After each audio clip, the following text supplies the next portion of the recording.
Hi, this video is on composite functions within the unit functions and graphs.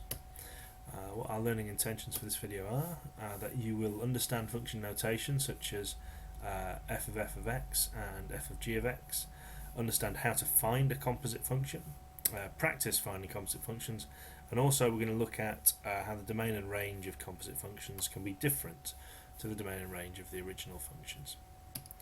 Okay, so composite function notation first of all. So you'll be familiar with this notation to start off with.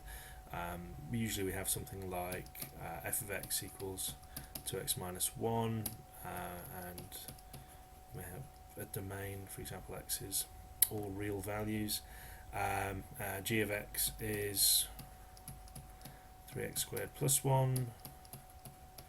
X is all real values, for example, and this is our composite function notation. So this means f of g of x. This is an alternative way of writing it. So they're both the same, but usually we'll use this, and it means f of g of x, which means that we take g of x and put it into f, the function f. So we work from the inside out. Take this function and put it into that function. Take g of x, put it into f. So in this case it would mean taking this function here and putting it into this function, which means replacing all of the x's with 3x squared plus 1. So f of g of x would be 2 times 3x squared plus 1 minus 1. This means the same thing here. Here we've got f of x, so that just means put f into f. So in that case we would take 2x minus 1 and put it into 2x minus 1. So we'd replace the x's here with 2x minus 1. So this would be 2 lots of 2x minus 1 minus 1. Whether or not you simplify that really depends on the question that you're working on. Often it's okay just to leave it like that. If it's being assessed, it's an easy way to see exactly what you've done. If you're solving a problem, then you'll probably need to multiply out and rearrange. This again is an alternative way of writing the same thing. So f squared of x just means f of x. So this is just an alternative way of writing that. They are also the same. All right. Okay, so here we've got two functions. F of x is 2x minus 1, g of x is 3 minus 2x. X is all real values, x is all real values. So if I was to find f of g of x, remember I would put g into f, so I put this function here into this function here. This would go in and replace the x's there. So this becomes 2 lots of 3 minus 2x minus 1. And this was all real values, this was all real values, nothing's going to change here. The domain of that function would be all real values. There's no reason that x couldn't take all real values in this function here, given that they did. Alright, what I'd like you to do now is have a look at a couple of functions and to practice doing them, something with a bit more complicated than just linear functions, but just to work out what those composite functions are. So here's f of x is 2x plus 1, g of x is 1 over x, and h of x is ln x. So I'd like to find the following. Pause the video, try and work them out, then check back in a couple of minutes and see if we agree.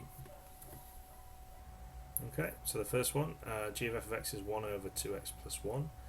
We've taken f of x, that's 2x plus 1, and put it into g of x. So this replaces this. Okay, this one would be 2 ln of x plus 1. So we take h of x, which is ln x, and put that into f of x. So I put that into 2x plus 1. X here is replaced by ln x. This one would be 2 times 1 over x plus 1, or 2 over x plus 1. Okay, this one's a little trickier. F of g of h of x. So take h of x, which is ln x, put it into g of x, so that's 1 over ln x, and then put that into f of x. So it becomes 2 times that plus 1, or when it's simplified, 2 over ln x plus 1. Now this one, g squared of x, becomes 1 over x, which is just x. which makes this much easier than it looks. G squared of h of x means we put h of x, which is ln x, into g squared of x, which is x. So it's just ln of x, and that's all it is. Okay, here's a couple of questions you might get involving composite functions. So just takes it a little step further, assuming that you can find the composite function. So again, pause the video, have a go at them, come back in a couple of minutes and check and see how you got on. Okay, well, you should get that f of g of x is 2 times 1 minus x squared minus 1. We put g of x into f of x. We're trying to solve when this is equal to minus 1. So 2 times 1 minus x squared minus 1 is equal to minus 1, which means that 2 times 1 minus x squared is equal to 0. So 1 minus x squared is 0. X squared equals 1. So x equals plus or minus 1. Not forgetting that when you take the square root of something here, which is square root of both sides, we have to consider both the positive and negative square root. Okay, when finding when f of g of x equals g of f of x, first we need to know what they both equal. Well, f of g of x we just worked out before was 2 times 1 minus x squared minus 1, and g of f of x would be putting f of x into g, so it's going to be 1 minus 2x minus 1 squared. So when do they equal each other? Set them equal to each other. 2 times 1 minus x squared minus 1 is equal to 1 minus 2x minus 1 squared. It's going to give us 2 minus 2x squared minus 1. Subtract 1 is 1 minus 4x squared minus 4x plus 1. So 1 minus 2x squared is 1 minus 4x squared plus 4x minus 1, which gives us this, which we're then going to have to solve. If you use the formula, we get x is minus b plus or minus the square root of b squared minus 4ac all over 2a, which gives us 4 plus or minus root 8 over 4, which is 2 plus or minus root 2 over 2. Root 8 is 2 root 2, or 1 plus or minus 2 root 2 over 2. So the answer to our question, when does f of g of x equal g of f of x? They equal each other when x is 1 plus root 2 over 2, or when x is 1 minus root 2 over 2. Okay, the final thing we're going to have a look at is domain and range of composite functions. So here's an example. Say f of x equals x to the half minus 1. This is a square root function, so our domain has been restricted to 0 to infinity. It includes 0. The only thing that's happened here is it's been translated 1 down. So it would look like that. And the domain goes from 0 to positive infinity. G of x is x squared minus 3x plus 2. That's a quadratic, positive quadratic. And x is all real values. You can take all real values. What is the domain of f of g of x? Well, pause the video, see if you can figure something out, and come back in a couple of minutes to check. Okay, well, if we think about f of g of x, that means we put g, this function here, this quadratic, into this function here. So we end up with x squared minus 3x plus 2 to the half, which is the square root, minus 1. And we want to work out the domain of this function. Well, the domain of this function was restricted because we couldn't have the square root of a negative number, and we've still got that problem here. We can't have the square root of a negative number. So that means that x squared minus 3x plus 2 must be greater than or equal to 0. But we can do a bit better than this. If we know this, we can work out what x must be, not just this whole function here. So, again, pause the video and see if you can work out what x must be in order for this to be true. Okay, well, I think the easiest way to do this is to look at it graphically. So let y equal x squared minus 3x plus 2, and then we'll work out when that's greater than or equal to 0. If we sketch this, Well, we know it's a positive quadratic, y-intercept of 2, and it's zeros if we solve x squared minus 3x plus 2 equals 0.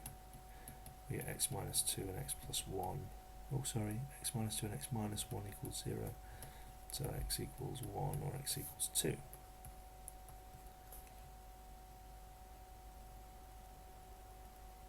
we go.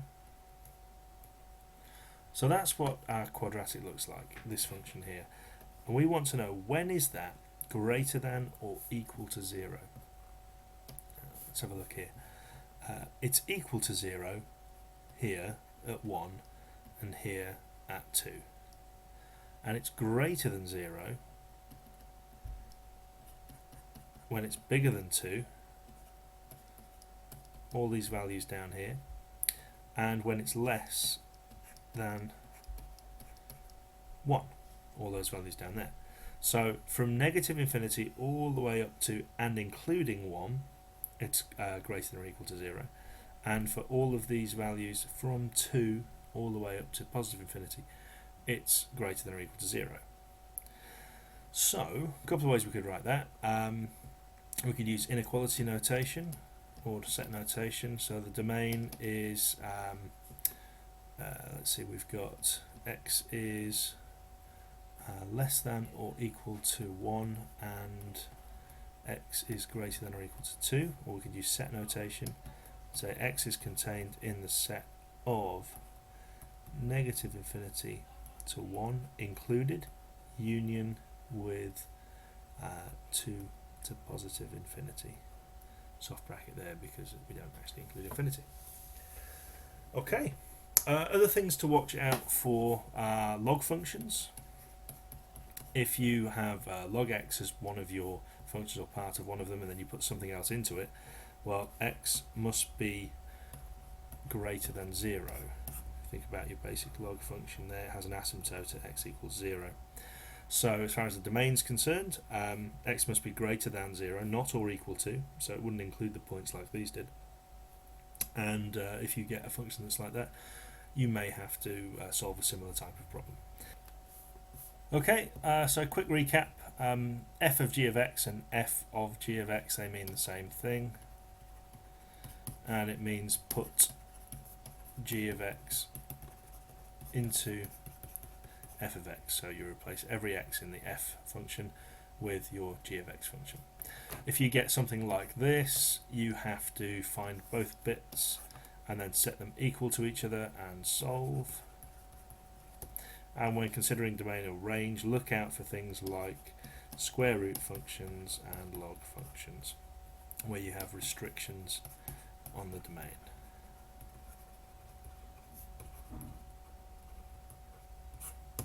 Okay, that's it.